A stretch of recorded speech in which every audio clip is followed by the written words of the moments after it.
মোহিনী দে কলকাতার মেয়ে, জন্মেছেন মুম্বাইয়ে, বয়স ২৯ বছর। কলকাতার গান বাংলা দলের সদস্য তিনি। Base guitarist. তিনি জ্যাজ, ক্লাসিক্যাল, রক, ফাঙ্ক ইত্যাদি ধরনের মিউজিকের জন্য বিখ্যাত। বয়স ১০ বছর থেকেই তিনি পেশাদার গিটারিস্ট। শিখেছেন পিতা সুজয় দের কাছ থেকে। মোহিনী এ আর রহমানের সাথে ৪০টি কনসার্টে পারফর্ম করেছেন। তিনি এ আর রহমানের গানের দলের গুরুত্বপূর্ণ সদস্য হয়ে উঠেছেন। এ আর রহমান কদিন আগে ২৯ বছরের সংসার ত্যাগ করেছেন। স্ত্রী সায়রা বানুর সাথে বিচ্ছেদ হয়ে গেছে। তাদের ঘরে কিন্তু ৩টি সন্তান আছে। ১৯৯৫ সালে সায়রা বানুকে বিয়ে করেন এ আর রহমান। ১৯৮৯ সালে এ আর রহমান ইসলাম ধর্মে কনভার্ট হন। এ আর রহমানের জন্মগত নাম ছিল দিলীপ কুমার। মুসলমান হয়ে নাম নেন এ আর রহমান বা আল্লাহ রাখা রহমান। এ আর রহমানের বোন কঠিন অসুস্থ হয়। তখন এক পীরের দোয়ায় সুস্থ হয়ে যান। এরপর গোটা পরিবার মুসলিম হয়ে যান। এ আর রহমানের বাড়ি তামিলনাড়ুতে। তার বাবা ছিলেন সিনেমার মিউজিক কম্পোজার।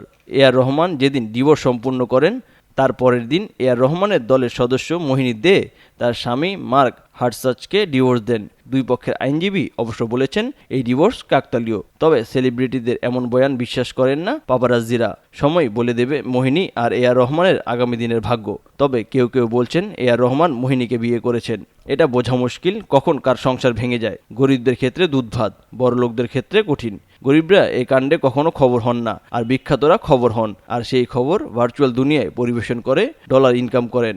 এ আর রহমানের সম্পত্তির পরিমাণ ২,০০০ কোটি রুপির মতো বলে ধারণা ভারতীয় গণমাধ্যমের। কনসার্ট, কম্পোজ, বিজ্ঞাপন, ব্র্যান্ড প্রমোশন ইত্যাদির মাধ্যমে তিনি আয় করেছেন। মুসলিম বিচ্ছেদ আইন অনুযায়ী স্ত্রী শুধু স্বামীর কাছে দেনমোহরের টাকা পাবেন। এ আর রহমানের ব্যক্তিগত সম্পত্তি কিছু পাবেন না।